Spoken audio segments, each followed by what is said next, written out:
para pemirsa, YouTuber, netizen yang semua ada di Indonesia, seluruh Indonesia.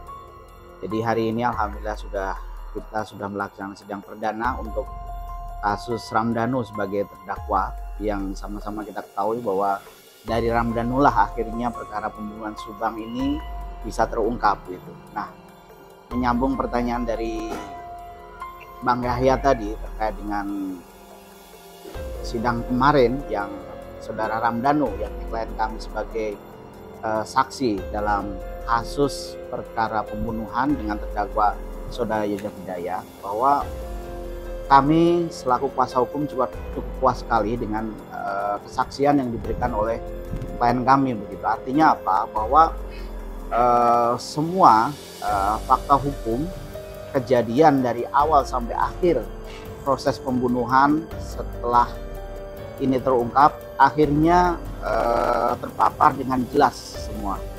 Tidak ada kebohongan yang ditutupin. Danu kemarin sama-sama kita dengar, kita lihat menggambarkan tindak pidana pembunuhan ini secara jelas, secara gamblang, secara nyata. Bagaimana peran masing-masing pihak dalam melakukan tugasnya, termasuk salah satunya adalah peran Danu yang diberikan instruksi, yang berada dalam tekanan. Terus kemudian peran Yosef, saudara Yosef sebagai orang yang menyuruh lakukan, peran Arigi, Abi dan Mimin masing-masing mempunyai peran yang sangat vital terhadap proses terjadinya tindak pidana pembunuhan ini gitu. Jadi kalau kita kemarin melihat kesaksian Danu, jelas sekali memang peran masing-masing pihak gitu ya. Artinya tidak ada kebohongan sedikit pun yang ditutupi oleh Danu. Danu menjawab dengan tegas, dengan lugas, dengan lancar semua pertanyaan. Baik itu pertanyaan dari majelis hakim, baik itu pertanyaan dari rekan jaksa maupun dari kuasa hukum Yosef. Bahkan Yosef sendiri pun mengajukan pertanyaan kemarin, walaupun sebetulnya pertanyaan sudah banyak ditanyakan dan sifatnya berulang-ulang begitu. Tapi sejauh ini kita sangat puas, sangat berterima kasih juga terhadap Danu atas proses pengungkapan kasus ini begitu. Baik, terima kasih. Itu yang pertama. Berarti intinya Danu dengan konsistensinya telah membongkar melalui pernyataannya, Bang, gitu ya. Betul. Ini ada banyak di media barangkali pernyataannya dari Pak Rohman itu. Sampai saat ini memang beliau itu mengatakan Danu itu masih bohong. Nah, terkait hal ini bagaimana, Bang? Kalau kami melihat dari awal, rekan Rohman itu bagian dari strategi rekan Rohman dalam menyelamatkan kliennya ya. Artinya apa? Sah-sah saja sebetulnya dia berpendapat begitu. Sepanjang itu menurut fakta hukum benar terjadi dan bisa dibuktikan. Logika sederhananya saja begini.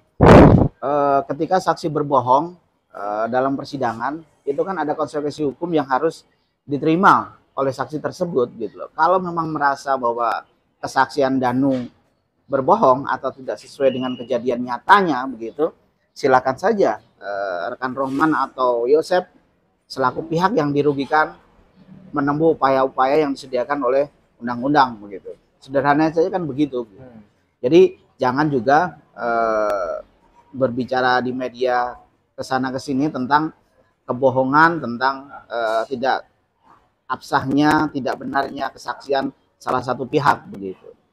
Kan kita juga sama-sama tahu bahwa dari fakta, dari keterangan Danu ini akhirnya terbongkar kasus ini begitu. Dan ketika terbongkar itu kan ada beberapa tahapan yang memang harus dilalui bahwa kemudian sampai di proses persidangan seperti ini. Artinya apa? Jadi pihak kepolisian ketika melakukan klarifikasi, melakukan pembuatan BAP, terus kemudian di screening lagi oleh rekan jaksa, ketika ada kurang keterangan-keterangan atau bukti-bukti atau fakta-fakta hukum yang terlewat, itu kan harus disampaikan atau dilengkapi begitu. Nah, ketika itu sudah lengkap, akhirnya perkara ini bisa dimajukan, bisa didaftarkan ke pengadilan, dan proses sidang akan dilanjutkan begitu. Nah, sampai ke titik ini, ke tahap ini, kami tidak pernah melihat bahwa saudara Rohman maupun Yosef mempergunakan hak hukumnya ketika ada saksi yang berbohong yang merugikan kliennya. Itu pertama. Kedua, bahwa keterangan Danu pun ini sebetulnya terkait dengan penetapan tersangka yang diterima oleh Yosef sudah dilakukan upaya hukum berupa pra peradilan, dan kita juga sama-sama tahu pra peradilannya sudah ditolak. Begitu. Artinya apa?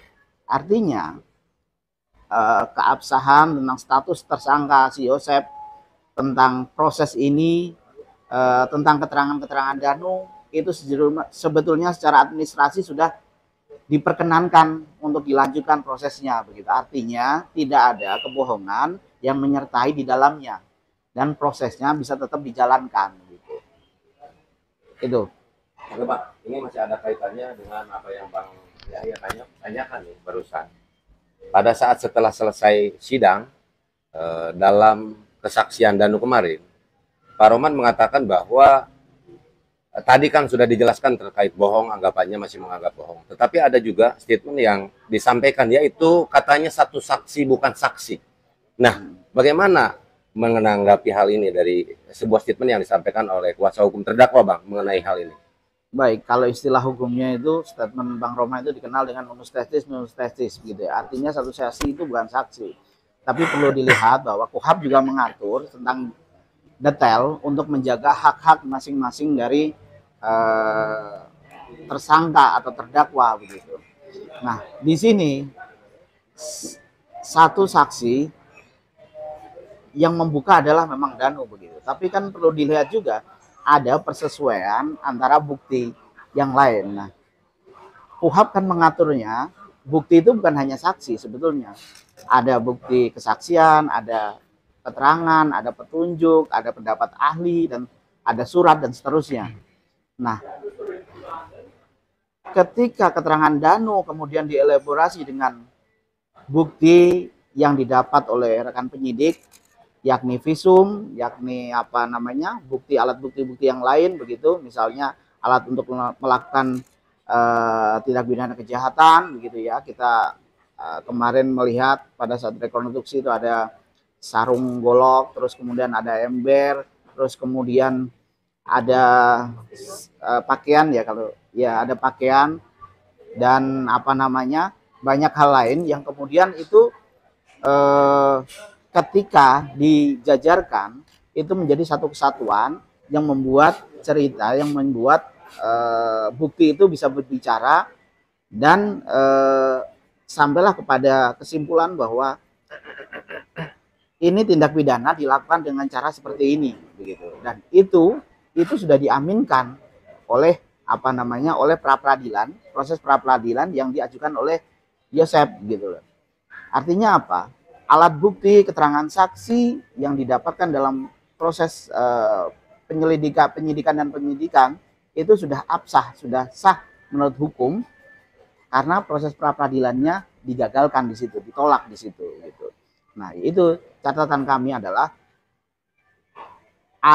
ketika ada satu saksi kemudian ada bukti-bukti yang lain yang bersesuaian dengan keterangan saksi itu tadi, yang satu sama lain saling menguatkan, itu masuk menjadi salah satu menjadi bukti yang memang bisa dipertanggungjawabkan secara hukum.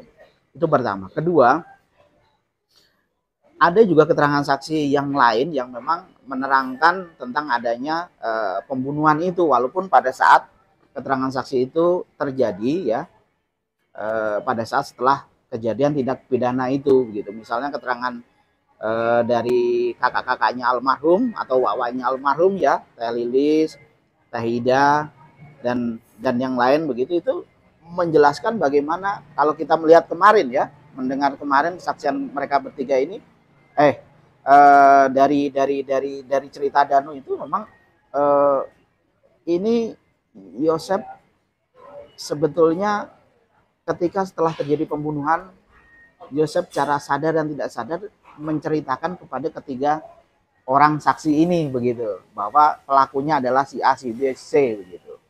Nah, ini kan menjadi persesuaian keterangan saksi tadi itu yang dimaksud dalam KUHAP tadi itu, gitu. Itu. Oke, Pak. Mengenai apa